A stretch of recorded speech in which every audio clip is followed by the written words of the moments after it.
ሰላም እንደምን አላችሁልን ውድ ቤተሰቦቻችን እንኳን ወደ ሁለተኛ ቀን የዓለም ዋንጫ ቀናችን አደረሰን። እንግዲህ በዛሬ ዘገባችን በልዩ ሁኔታ የግሩፕ ኤ ሁለተኛ ጨዋታንና የግሩፕ ቢ የመጀመሪያ ጨዋታ እንመለከታለን። በዚህም መሰረት ሳውዝ ኮሪያ ከቼክ ሪፐብሊክ ያደረጉትን ጨዋታ እንዲሁም ደግሞ ካናዳ ከቦስኒያ ሄርዜጎቪና ያደረጉትን ሁለት ጨዋታዎችን የምንመለከትበት ፕሮግራማችን ላይ ደርሰናል ማለት ነው።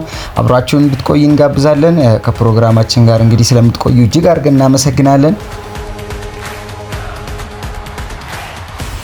እንደሚታወቀው 23ኛው የዓለም ዋንጫ ከትላንት ወዲያ በሜክሲኮ አስቴካ ስቴዲየም ጅማሬውን ማድረጉን እናስታውሳለን።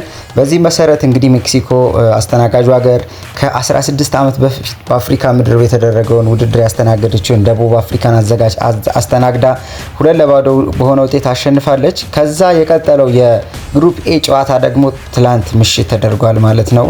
ሌሊት ያው እንግዲህ በእኛ ረፋዱ ወይም ደግሞ ሊነጋ ሲል 10 ሰዓት ላይ ነው የሚደረገው እንግዲህ አብዛኞቹ ጨዋታዎች። በዚህ መሰረት እንግዲህ ሳውዝ ኮሪያ በሜክሲኮ ስቴዲየም ስታዲዮ አክሮን የ2026 ፊፋ ወርልድ ካፕ ከቼክ ሪፐብሊክ ጋር ያደረገችውን ጨዋታ 2-1 በሆነ ውጤት ማሸነፍ ችላለች ማለት ነው።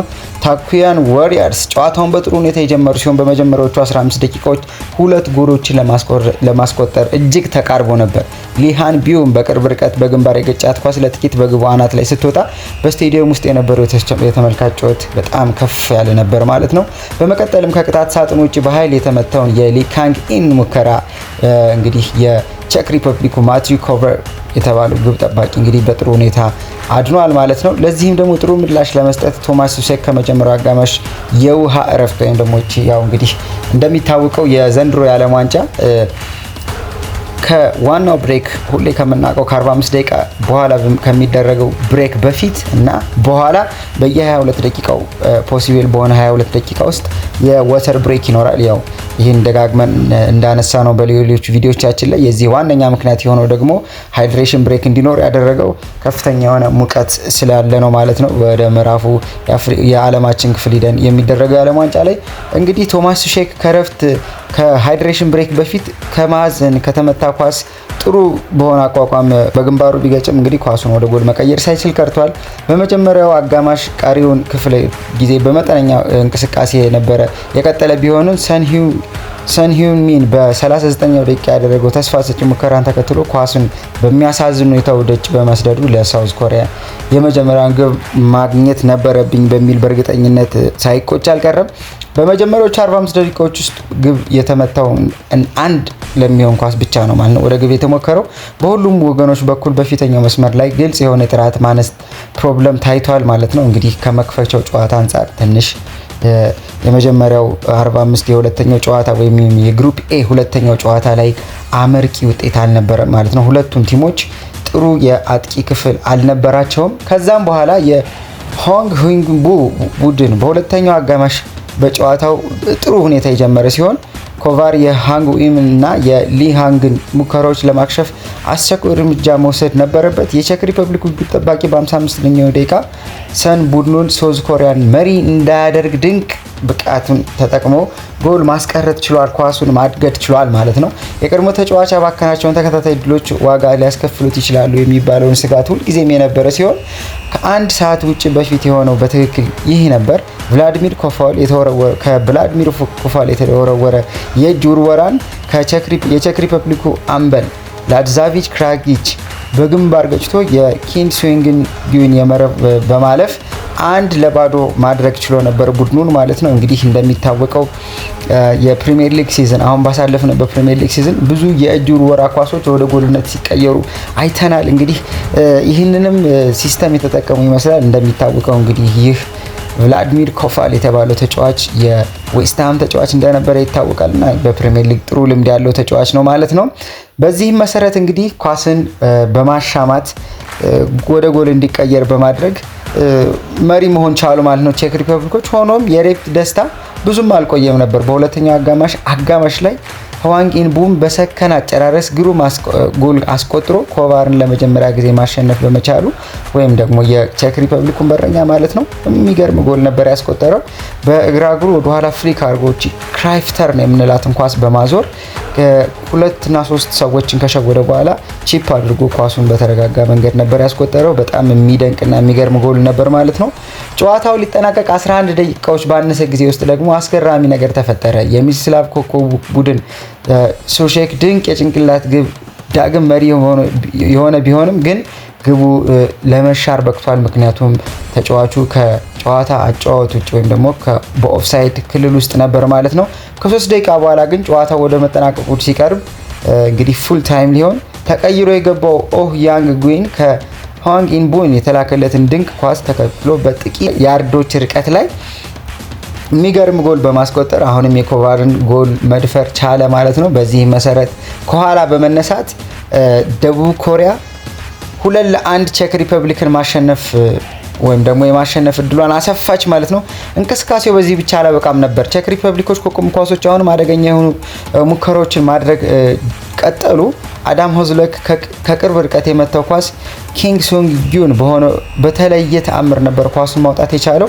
ያም ሆኖ ሳውዝ ኮሪያ ሙሉ ነጥቡን ይዞ በመውጣት የሚጠበቀውን ነገር ሁሉ አበርክቷል ማለት ነው። ሜክሲኮ ጋር የሚያደርጉት ሁለተኛ የምድብ ጨዋታ ራሳቸውን በጥሩ አቋም ላይ አግኝተዋል ማለት ነው። ስለዚህ ቀጣይ ሁለተኛ ዙር ጨዋታ በግሩፕ ኤ የሚደረገው አሸናፊዎቹ ሜክሲኮና ሳውዝ ኮሪያን እንዲሁም ደግሞ ተሸናፊዎቹ ሳውዝ አፍሪካንና ቼክን ነው የሚያገናኘው ማለት ነው። እንግዲህ ይበልጥ አጓጊ እንዲሆኑ ነው ማለት ነው። ጨዋታው የግሩፕ ኤ የመጀመሪያ ዙር ጨዋታ በዚህ አይነት መንገድ ተጠናቋል ማለት ነው። እንግዲህ የዛሬው ጨዋታ ሳውዝ ኮሪያ ከመመራት ተነስታ ነው ቼክ ሪፐብሊክን 2-1 ማሸነፍ የቻለችው። እንግዲህ ተቀይሮ የገባው ኦህያንጉን የድል ጎል ሲያስቆጥር እንግዲህ ምሽቱን በጣም ለሳውዝ ኮሪያዎች ያማረ እንዲሆን አድርጓል ማለት ነው።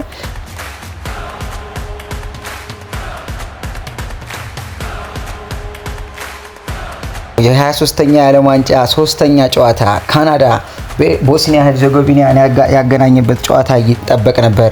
በዚህ መሰረት እንግዲህ እንደሚታወቀው ይህ ጨዋታ ኮሆስት እንደመሆኑ መጠን ጥሩ አከፋፈት ነበረው። እንግዲህ ደስ የሚለው ነገር የዚህ የዘንድሮ የዓለም ዋንጫ 3 የአከፋፈት ፕሮግራም ወይም ደግሞ ኦፕኒንግ ሴሌብሬሽን ነው የምንመለከትበት ማለት ነው። ሁለቱን አይተናል። ቀጣይ ደግሞ ዩኤስኤ ከፓራጓይ የሚያደርጉት ጨዋታ በሎስ አንጀለስ ስቴዲየም ምን እንደሚመስል ይዘን እንቀርባለን። ግን አሁን ካናዳ ከቦስኒያ ሄርዘጎቪና ያደረገችውን ጨዋታ ስንመለከት አዘጋጇ ካናዳ ቢኤምኦ ፊልድ በቶሮንቶ በተደረገው የ2026 የመክፈቻ ጨዋታ ላይ ግሩፕ ቢ ከቦስኒያ ሄርዘጎቪና ጋር አንድ አቻ በሆነ ውጤት በመለያየት በታሪካቸው በሰባተኛ የወርልድ ካፕ ኳሊፋይንግ ወይም ደግሞ ወርልድ ካፕ ፋይናል ጨዋታ የመጀመሪያ ነጥባቸውን አግኝተዋል ማለት ነው። ካናዳዎች ከዚህ በፊት 6 ጨዋታዎች አድርገው በ6ቱም እንዳለመታደሉ ሆኖ ድል አልቀናቸውም ነበር። ዘንድሮ ግን ከመመራት ተነስተው አንድ ጎል በማስቆጠር የመጀመሪያ ነጥባቸውን ማግኘት ችለዋል። የመጀመሪያ የግብ ጎል እድል ከ3 ደቂቃ በኋላ ለቦስኒያ ሄርዘጎቪና በጥልቅ የተሻገረውን የቅጣት ምት አሚር ማሚች ቢያገኝም ከ12 ያርድ ርቀት ላይ ኳሱን ወደ ሰማይ ሰዶታል ማለት ነው። ከጥቂት ቅጽበት በኋላ ጆኮቪች በግንባር የመታውን ኳስ ወደ ውጭ መውጣት ችሏል። ካናዳ የመጀመሪያውን እውነተኛ እድል ለማግኘት እስከ 15ኛው ደቂቃ ድረስ ለመጠበቅ ተገዳለች። እሱም በታሪኳ ከፍተኛ ጎል አስቆጣሪ የሆነውን ጆናታን ዴቪስን አማካኝነት የተፈጠረ ነበር። ሆኖም የጁቬንቱስ የፊት መስመር አጥቂ የመታው ኳስ ጥንካሬ የጎደለው በመሆኑ በበረኛው በቀላሉ ሊቆጣጠረው ችሏል ማለት ነው። ይህ ኳስ ሪባውንድ ነበር፣ የመጣው በግራ እግሩ ነው። በትክክል አቋቋም ስላልነበረ በትክክልም አድርጎ ወደሚፈልግበት የመረቡ ክፍል መስደድ አልቻለም። ስለዚህም ያባከነው ድል በ21ኛው ደቂቃ የጄሴ ማርሽ ቡድን ዋጋ እንዲያስከፍለው አድርጎታል ማለት ነው። በተለይ ይህ አሜሪካዊ አሰልጣኝ ጄሴ ማርሽ በጣም ሪያክት ሲያደርግ ነበር ታች ላይን ላይ መመልከት የቻልነው። ቦስኒያ እንግዲህ መሪነቱን መውሰድ የቻለችበትን ጎል ኢቫን ባሳሊች ያሻማውን ኳስ ነበር። ሴድ ኮኔችኒያች ኳሱን እንዲሁ በቅርብ ርቀት ላይ ሆኖ ከቅርብ ወይም ደግሞ በኒር ፖስት ላይ ፍሊክ አድርጎ ወደኋላ በማሻገር ሉኪች ኳሱን አግኝቶ ከመረብ ቀላቅሎታል ማለት ነው። በዚህም የዓለም ዋንጫ ዓለም አቀፍ ውድድር ላይ የመጀመሪያ ጎሉን ለአገሩ ማስቆጠር ችሏል። ሎስ ሮገስ መሪነቱን ከተወሰደባቸው በኋላ ጥሩ ምላሽ የሰጡ ቢሆንም በርካታ የማዕዘን ምቶችን ቢያገኙም ግልጽ የሆነ የግብ ዕድሎችን ለመፍጠር ግን በጣም ተቸግረው ነበረ።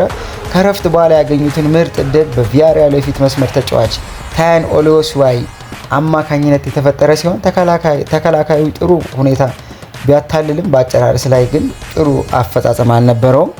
ከረፍት ወዲያ ሲመለሱ በሁለቱም በኩል የግብ ዕድሎች ተፈጥረው ነበር። መጀመሪያ ዴሚሮቪች ፈጣን በሆነ ድንገተኛ ምት ሜክሲካን ክራፑን ለማስደንገጥ ሞክሮ ነበር። በመቀጠልም ቫሳሊች ግሩም ብቃት ካሳየው ኦሊንሲያን የተሰነዘረ ሙከራ ወደ ታች ወርዶ አክሽፎታል ማለት ነው። በጣም ጥሩ የመከላከል ብቃት ነበራቸው። በተለይ ቦስኒያዎች በሎ ብሎክ ነው ኳስን የሚጫወቱት እና ካናዳዎች ቶሎ ወደ ሳጥን ይደርሱ ነበር። በመቀጠልም ካናዳ በቅብብል ሪቼል ላሪዬ ከግቡ ጋር ፊት ለፊት ያገናኘችበትን እድል አቻ ለመሆን የቀረበችበት እንቅስቃሴ ያደረገች ቢሆንም ቫሳሊች ድጋሚ የቦስኒያው ካፒቴን ኮላሲናች ወደ ግብ የተመታውን ኳስ በምን አይነት ተአምር ኳሱን ማዳን እንደቻለ ልታምኑ አትችሉም ውድ አድማጮቻችን። እንዲሁም የጨዋታው ኮሜንታተር የነበረው ዳርን ፍሌቸር I think this is the third game of the World Cup, but I believe this is the best save of the tournament or the best clearance of the tournament ሲል አሞካሽቶታል ሴድ ኮላሲናችም። ማለትም እንግዲህ